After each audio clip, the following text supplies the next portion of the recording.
Buenos días, vamos a empezar una nueva unidad. En esta unidad vamos a tratar del trabajo. El trabajo es uno de los grandes problemas que tiene España, la falta de empleos, así que quizá el tema os resulte interesante. Vamos a empezar con el sentido de la palabra trabajo. Os recuerdo que al principio normalmente hacemos una pequeña introducción del tema que vamos a tratar. Esa pequeña introducción no hace falta que la incluyáis en un comentario, en un examen, es calentamiento, como lo suelo llamar.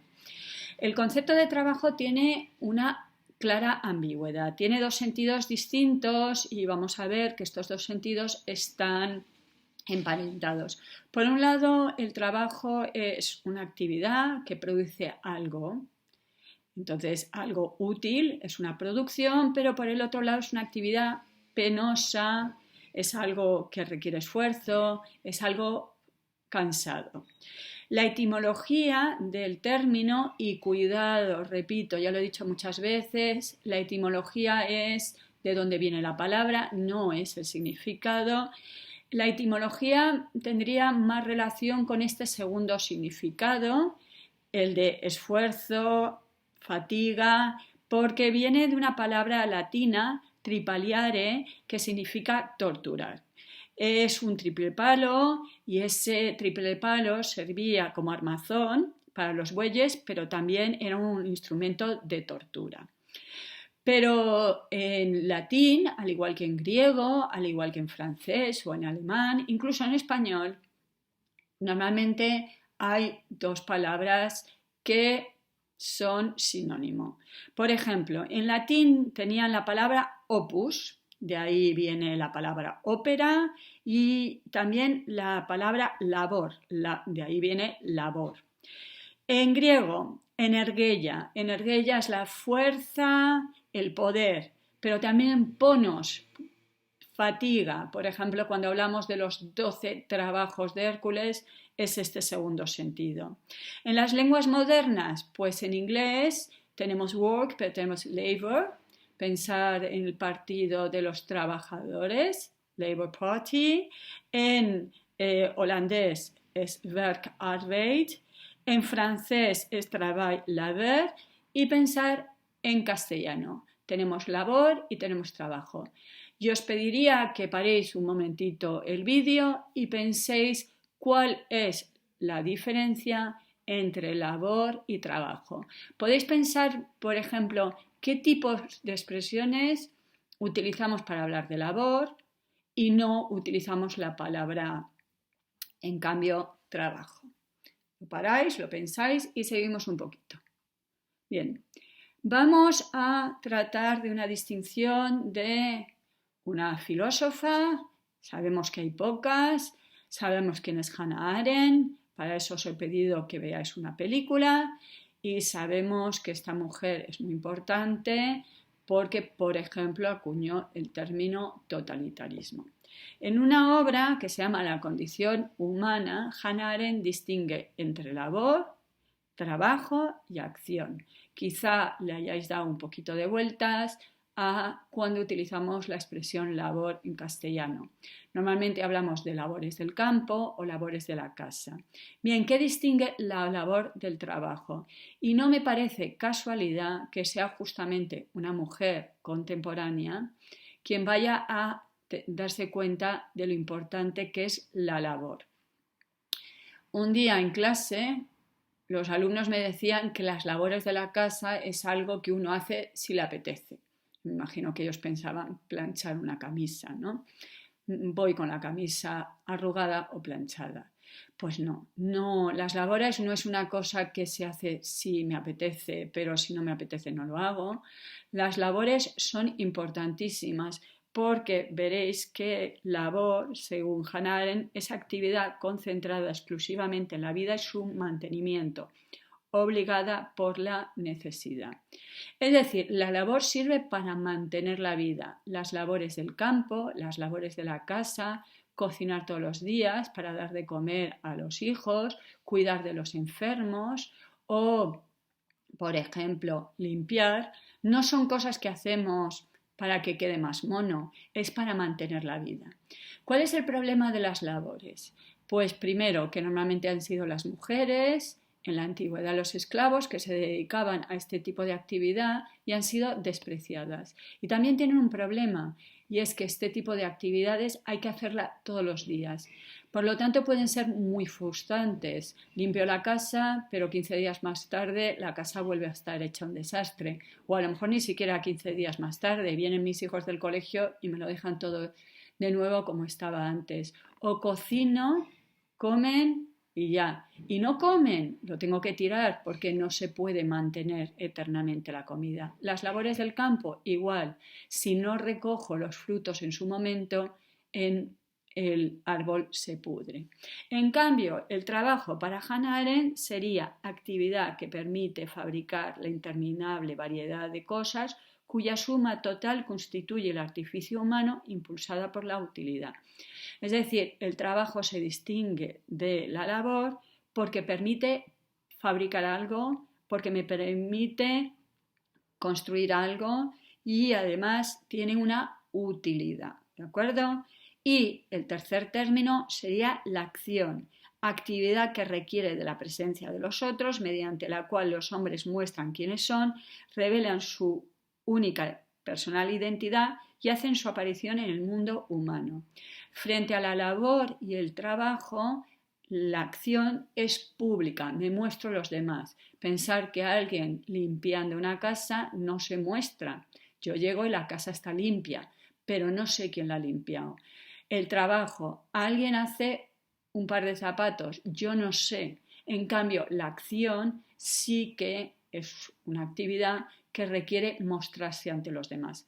Pensad en el trabajo de un político o, por ejemplo, de un profesor. Ahí sí que me tengo que mostrar. Pasamos al siguiente parrafito. Y si no veis bien la presentación, no me agobio porque los apuntes están en el Classroom. Bien, entonces vamos a tratar en esta unidad del trabajo, no de la labor, no de la acción. ¿Qué es el trabajo? Pues una acción productiva. Para los griegos era poiesis, según Aristóteles. Poiesis es lo que me permitía producir y se distinguía para Aristóteles de las actividades teóricas y de las actividades prácticas. Cuidado con una cosa, es una actividad productiva, me permite producir algo, pero ese algo no tiene por qué ser algo material.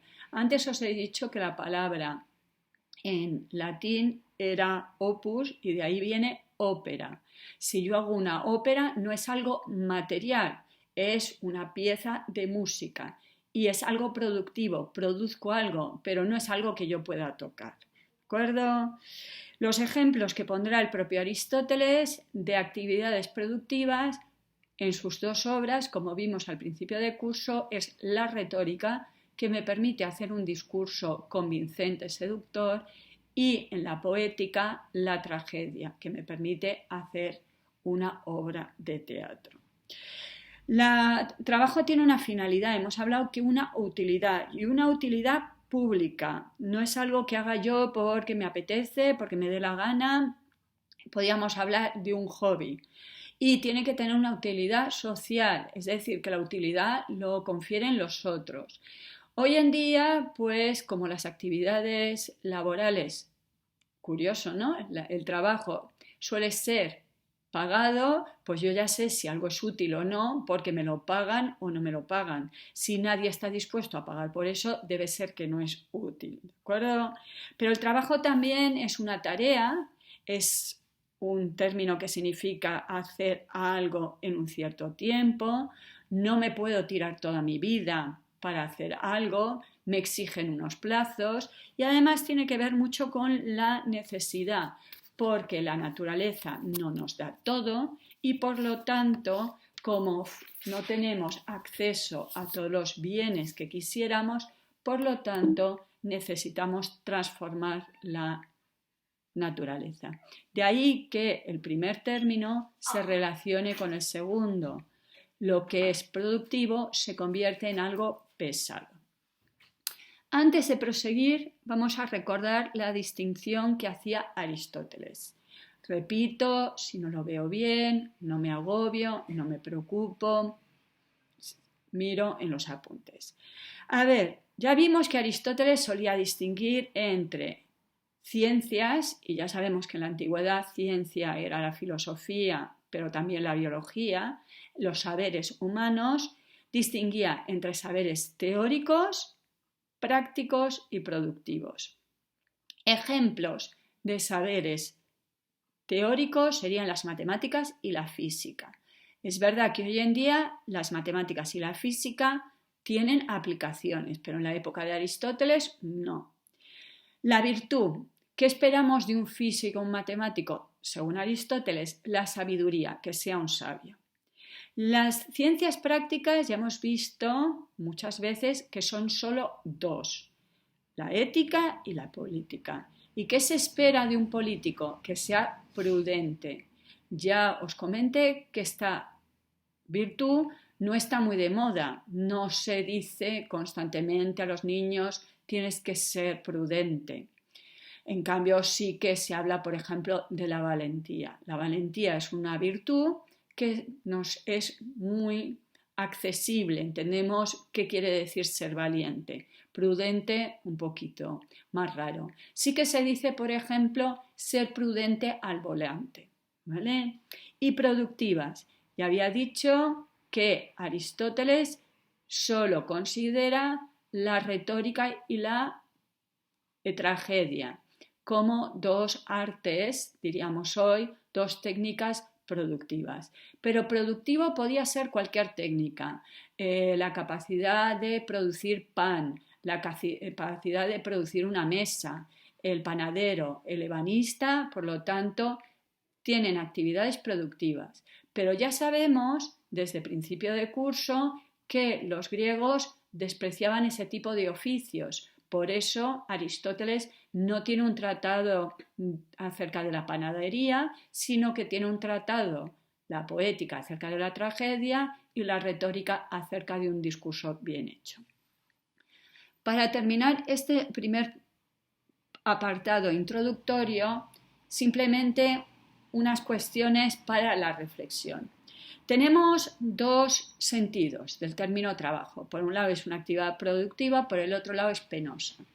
Y a lo largo de la historia se ha planteado si se podría separar esos dos sentidos. O bien hacer que las máquinas, obviamente en la actualidad no era un planteamiento de Aristóteles ni de la época medieval, las máquinas hicieran el trabajo penoso y los seres humanos se libraran del trabajo. Bien, un planteamiento podía ser, ¿sería deseable una sociedad sin trabajo? ¿Sería deseable una sociedad donde las máquinas hicieran el trabajo? O al revés, convertir el trabajo en algo placentero. ¿Podríamos pensar en una sociedad en la cual el trabajo fuera algo placentero? Bien, antes de proseguir, voy a explicar un poquito cómo vamos a dividir este tema.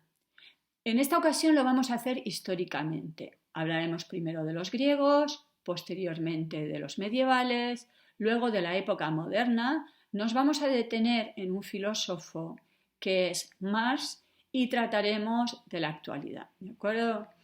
A ver, un planteamiento histórico ya lo hicimos, por ejemplo, cuando tratamos acerca de las cosmologías. Vimos la cosmología en la época antigua y medieval, la moderna y luego un poquito de la contemporánea.